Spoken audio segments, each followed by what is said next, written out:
Hello dear students, how are you all? You all are welcome back in एमपेस online session. हम पढ़ रहे थे क्लास 4 का चैप्टर नंबर 16, जिसमें हमने चैप्टर को फिनिश कर लिया था। आइए आज देखते हैं इसके एक्सरसाइज क्वेश्चंस। एक्सरसाइज क्वेश्चंस में हम देखेंगे tick the correct answers, fill in the blanks, match the following और ट्रू फॉल्स। उसके बाद में जो वेरी शॉर्ट आंसर क्वेश्चंस हैं, शॉर्ट आंसर क्वेश्चंस हैं और जो लॉन्ग आंसर क्वेश्चंस हैं, उनको मैं असाइनमेंट सेक्शन में लिखकर आपको दूंगी, तो आप वहां से नोट कर लें। और मैंने चैप्टर नंबर 15, 14, 13, 12, 11, 9 सबको रीपोस्ट कर दिया था। तो जिसको भी ये कंप्लेन थी कि मैम है ना हमको असाइनमेंट नहीं दिख रहा है या फिर शो नहीं हो रहा है या फिर हम असाइनमेंट को फाइंड नहीं कर पा रहे हैं, तो उन सारे बच्चों की रिक्वेस्ट पे मैंने एक बार फिर से सारे असेसमेंट वापस डाल दिए थे 2 दिन पहले। तो प्लीज़ आप वहाँ जाकर देख लें और उन असेसमेंट्स को जिनका भी इनकम्प्लीट है वर्क उनको कंप्लीट कर लें। सारे हैं वहाँ पर 9, 10, 11, 12, 13, 14 सारे हैं, 15 भी हैं और 16 भी मैं 2 दिन में डाल दूंगी, क्योंकि अभी ही मैंने 2 दिन पहले 15 तक सारे वापस डाले, तो आपको करने में वो टाइम लगेगा। तो उस हिसाब से मैं आपको थोड़ा सा टाइम दे दूंगी। चिंता नहीं करनी, आराम से आप 8-10 दिन में वो सारे चैप्टर्स कर लीजिएगा। वैसे भी अपने क्वेश्चन आंसर्स इतने बड़े होते नहीं, मुश्किल से 2 पेज का काम होता है, तो आप आराम से 10 मिनट में उसको कर सकते हैं। लेकिन करके छुट्टी नहीं करना, आपको उसको लिखना है, रीड करना है और उसको लर्न भी करना है, क्योंकि आपके थोड़े ही दिनों में असेसमेंट 3rd शुरू हो जाएंगे। तो जिन्होंने अब तक 2nd असेसमेंट के पेपर नहीं लिए हैं या फिर ले लिए हैं तो सबमिट नहीं करवाए हैं, तो वो जल्दी से सबमिट करवा दीजिएगा, क्योंकि अब जल्दी आपकी स्कूल भी खुल जाएगी, तो हम लोग चेक करेंगे। जिसने भी वर्क नहीं किया है कंप्लीट पूरा, वो जल्दी कर ले, क्योंकि कुछ ही दिनों में आपकी भी स्कूल खुलने वाली है। तो ऐसा नहीं हो कि आप स्कूल आओ और आपकी बुक पूरी की पूरी ब्लैंक हो सारे के। अब तो आपका पूरा कोर्स होने आ गया है। 16 चैप्टर आज कंप्लीट हो गया, 17, 18, 19, 20, 21 only and only 5 lessons due हैं। तो चैप्टर नंबर 1 से लेकर चैप्टर नंबर 16 में अगर कोई भी लेसन आपका ड्यू हो तो आप जल्दी से कर लीजिएगा। और जो आपके फ्रेंड्स हैं उनसे भी कह दीजिएगा कि जल्दी स्कूल खुलने वाली है, तो आप काम कंप्लीट कर लें। देखते हैं टिक the correct answers. The type of animal teeth depend upon. जो एनिमल के टीथ होते हैं वो किस चीज पर डिपेंड करते हैं? तो हमने चैप्टर स्टार्ट होते यही लाइन पढ़ी थी, काइंड ऑफ फूड। वो जिस तरीके खाना खाते हैं उस तरीके के उनके दांत होते हैं। नेक्स्ट है herbivorous animals have broad and flat back teeth. ये भी हमने स्टार्टिंग में पढ़ा था, जैसे कि ऊंट वगैरह हैं, गाय वगैरह हैं, जो हर्बीवरस मतलब केवल प्लांट्स को खाते हैं, वो एनिमल्स हर्बीवरस कहलाते हैं। जो केवल मांस या फिर मीट और फ्लैश खाते हैं वो कार्निवरस, और जो प्लांट्स को भी खाते हैं और फ्लैश को भी खाते हैं वहाँ ओमनिवरस। ठीक है, तो फ्लैट बैक टीथ इनके होते हैं।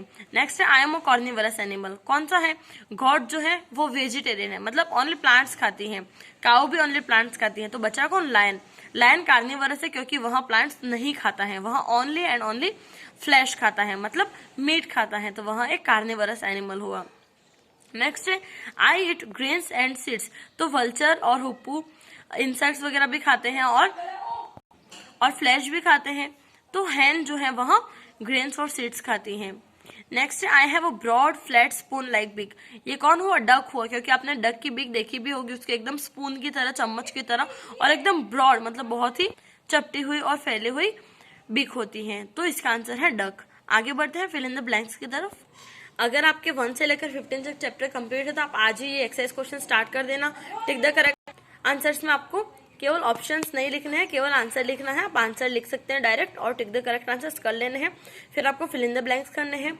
मैच द कॉलम में मैं आपको हमेशा जैसे कि बताती हूँ, एक तरफ कॉलम ए लिखना है और दूसरी तरफ कॉलम बी में जो सही आंसर है उसका सामने उसका मैच लिखना है।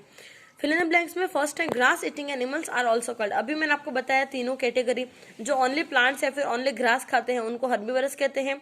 ठीक है, उसके बाद है ऐसे एनिमल्स जो अपने फूड को नो करते हैं।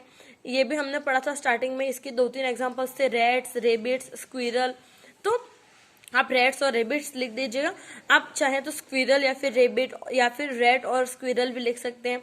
यहाँ पर 2 ही ऑप्शन थे, इसलिए हमने जो आगे के नेम थे रैट और रेबिट दोनों लिख लिया है। नेक्स्ट है animals that eat plants and flesh are called ओमनिवरस।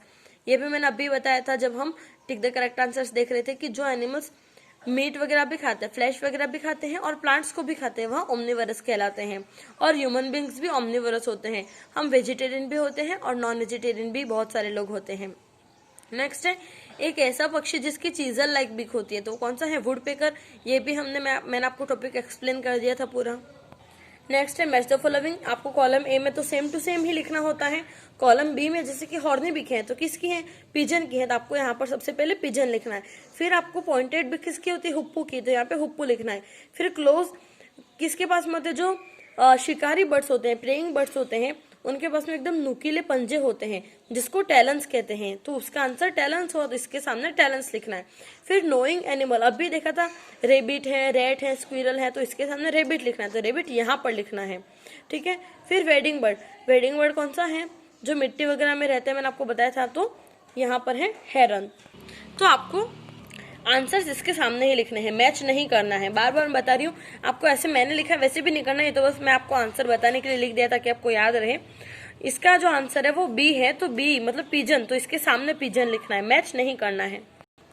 Next है true false. Birds do not have beaks, ये तो बहुत गलत बात है क्योंकि इस चैप्टर में हमने सबसे पहले यही पढ़ा था बर्ड्स के बारे में, बिक्स, बर्ड की बिक्स। तो बर्ड की बिक्स वगैरह तो हमको पता ही है कि बर्ड के पास में अगर चोंच नहीं होगी तो वो खाना कैसे खाएगा, तो ये तो बिल्कुल ही फॉल्स है, बर्ड के पास में बिक्स होती है। ये कहना है कि बिक्स नहीं होती है तो गलत बात है। नेक्स्ट है crushing beaks is found in pigeon, जो क्रश करने वाली मतलब किसी चीज को, अनाज वगैरह को तोड़ने वाली जो बिक होती है वो पिजन के पास में होती है, ये भी सच है, ट्रू है। फिर है kites and hawks have chisel like beak, अभी हमने फिर इन ब्लैंक्स में देखा था कि जो वुड पिकर होता है, वुड पेकर, उसके पास में चीजल लाइक बिक होती है, ताकि वहां पेड़ के तने के अंदर से जो इंसेक्ट्स वगैरह होते हैं उनको खोज खोज के अपनी बिक को यूज करके निकाल सके, तो वह चीजल लाइक बिक वुड पेकर के पास में होती है, ना ही काइट्स और हॉक्स के पास में, तो यहाँ भी फॉल्स है। ठीक है। इसके बाद में जो है वेरी शॉर्ट और लॉन्ग आंसर्स ये मैं आपको लिख कर दूंगी। अगर ये tick the correct answer, fill in the blanks, match the following और ट्रू और फॉल्स में आपको कोई भी दिखो तो तब मुझे कॉल करके या फिर डाउट सेक्शन में कमेंट करके मुझसे पूछ सकते हैं, मैं आपको सॉल्यूशन दे दूंगी। तो मिलते हैं नेक्स्ट वीडियो में, तब तक के लिए stay happy, stay at home, thank you.